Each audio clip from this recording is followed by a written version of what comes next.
Welcome back to Dermatology X. Today's presentation will be looking at the clinical variants of lichen planus. So as alluded to in the previous video on lichen planus, I think of the variants of lichen planus in three broad groups. First group based on the location of lichen planus, including oral, nail, genital, scalp, sun-exposed sites, or actinic as well as inverse. Second broad group is based on the description of the lesions, so whether they're hypertrophic, atrophic, annular, bullous, or linear. And then there's a third group, which includes lichen planus pigmentosus, lichen planus pemphigoides, lichen planopilaris, and other syndromes, including Graham-Little Picardi-Lasser syndrome. So the first variant of lichen planus is oral lichen planus. Oral involvement occurs in 30 to 70% of lichen planus cases. But in 20 to 30% of these cases, there's only oral involvement with no signs of lichen planus on the rest of the body. There are multiple different subtypes of oral lichen planus. These include reticular, atrophic, bullous, erosive, papular, pigmented, and plaque-like. These are images demonstrating some of these subtypes of oral lichen planus. Here on the bottom left, we can see the reticular form. Here in this next one, demonstrates an atrophic form of lichen planus. On the bottom right is bullous. You can see here on the lower lip. On the middle right, this is a more papular form of oral lichen planus. And on the top right, you can see here is the pigmented form of oral lichen planus. The next form of lichen planus to discuss is nail LP.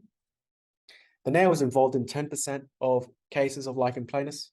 Isolated nail LP is quite rare, and usually multiple nails are involved, and if left untreated, this can lead to scarring and long-term damage, or onychodystrophy. What are the changes that we observe with nail LP?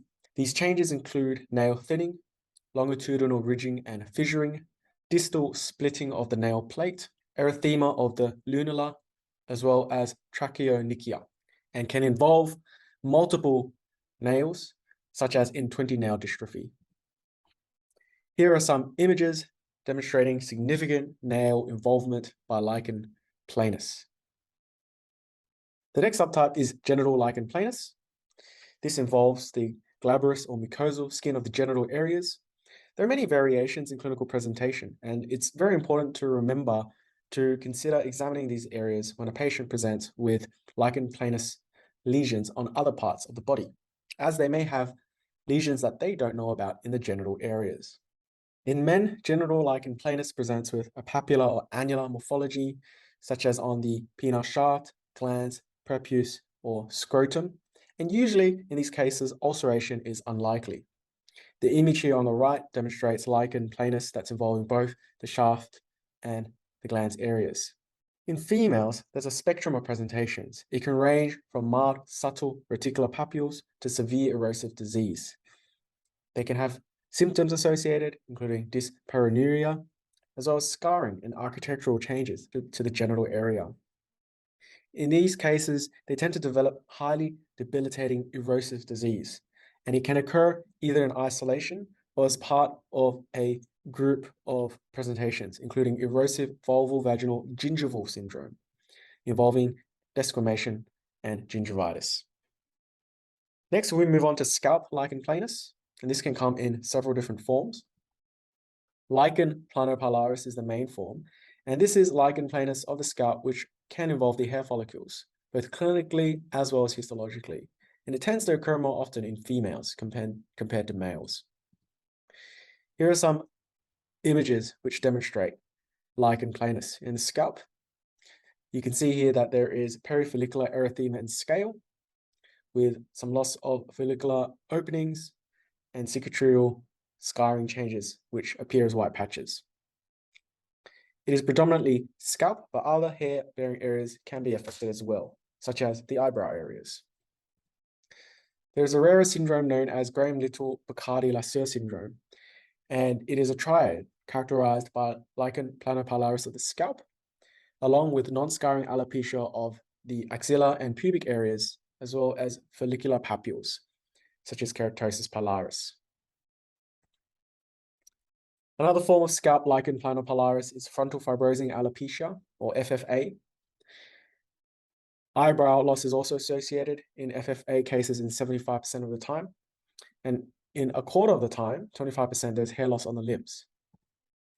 Here are some images which demonstrate that scarring alopecia on the frontal hairline, hence its name, frontal fibrosing alopecia. Actinic lichen planus, as the name suggests, this involves areas that are exposed to the sun.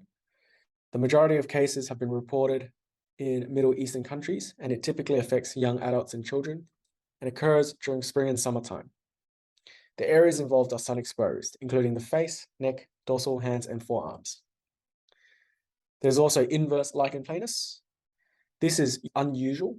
It occurs in cases with darker skin types and typically affects the axilla, although reports have also been described in inguinal and inframammary areas, as well as neck and limb flexures. Here are some images demonstrating involvement of lichen planus in the inverse distribution. Then there are various other forms of lichen planus that can be described based on their appearance. There's hypertrophic lichen planus. There is atrophic lichen planus. There is annular lichen planus, which have a ring-shaped appearance. There is a linear lichen planus, which have, as the name suggests, a more linear appearance. And then there's a bullous form of lichen planus and lichen planus Pemphigoides, which present with lichen planus lesions with bullae, or fluid-filled lesions.